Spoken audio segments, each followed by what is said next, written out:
बिस्मिल्लाहिर्रहमानिर्रहीम। अस्सलामु अलैकुम वरहमतुल्लाहि वबरकातुहू। बात करेंगे बुर्ज असद के हवाले से। सितारा इसका शम्स यानी सूरज है और इस तारे का मर्द सफ़ेद खुश रूह और खुश सुखन और अब्रू कुशीदा और बुज़ुर्गों के हुजूर चर्ब ज़ुबानी और तुंद खुई से पेश आएगा और ख्याल न करेगा मैंने क्या कह दिया, और खेल कूद और दोस्त वगैरह बहुत ज़्यादा रखेगा। एक बड़ा भारी रंज भी उसको पहुँचेगा, यानी दुख उसको बहुत ज़्यादा सख्त आएगा। किसी की ज़मानत कराना अच्छा नहीं है, आज़ार पर नेक बख्ती का निशान है।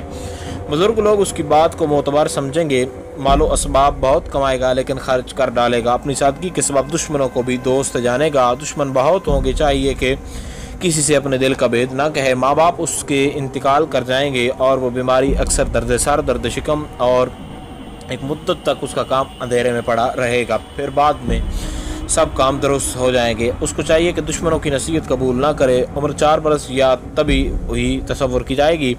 और जुमेरात का दिन सुर्ख और सबज लिबास, गाय बैल बकरी उसके लिए बहुत ज़्यादा मुफीद हैं। और नक्श जामिल मतलूब और इस दुआ का पढ़ना उसके लिए बहुत ज़्यादा बेहतर रहेगा। बिस्मिल्लाहिर्रहमानिर्रहीम। या फत्ताहुल्लाहुल्लज़ी नूरुस्समावाति वल अर्द या गफूरो या वदूदो या बासितु या बाकी।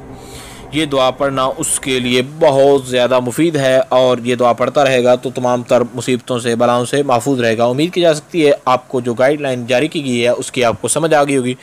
फिर भी अगर आपका कोई सवाल हो, आपका कोई क्वेश्चन वगैरह हो तो आप लोग कमेंट्स कर सकते हैं। इंशाअल्लाह मुकम्मल तौर पर कोशिश की जाएगी कि आपको आगाह कर दिया जाए। अस्सलामु अलैकुम वरहमतुल्लाहि वबरकातुहू।